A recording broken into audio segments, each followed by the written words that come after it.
खेड येथे आज काँग्रेस पक्षाच्या पर्यावरण सेलचे जिल्हाध्यक्ष किरण तायडे यांना जमावाकडून बेदम मारहाण करण्यात आली। किरण तायडे यांच्या खेड शहरातील कार्यालयात ही घटना घडली।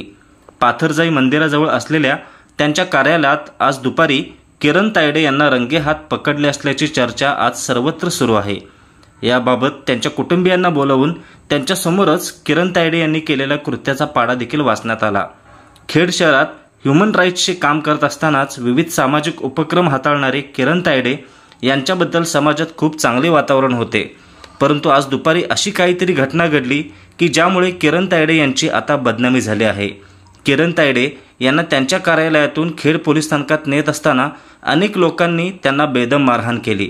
या मारहाणीमध्ये त्यांच्या अंगावरील कपडे सुद्धा फाडले गेले। पोलीस स्थानकात त्यांना अर्धनग्न अवस्थेतच नेण्यात आल्याचा व्हिडिओ देखील आता सर्वत्र व्हायरल होत आहे। काँग्रेस पक्षाच्या एका पुढाऱ्याला अशा प्रकारे लोकांकडून मारहाण झाल्याने आश्चर्य देखील व्यक्त करण्यात येत आहे। ही मारहाण करण्यापाठीमागे नेमके कारण काय आहे याबाबत वेगवेगळ्या चर्चा सुरू असून या प्रकरणात एका महिलेचा देखील सहभाग असल्याची चर्चा आता केली जात आहे। या घटनेतील सत्य परिस्थिती काय आहे हे स्वतः किरण तायडे हेच स्पष्ट करू शकतात, त्यामुळे वातावरण शांत होईपर्यंत तरी या प्रकरणाची चर्चा करणे हे योग्य ठरणार नाही असे मत देखील व्यक्त केले जात आहे। एका विशिष्ट समाजाच्या लोकांकडून किरण तायडे यांना मारहाण झाली असल्याचे देखील आता बोलले जात आहे।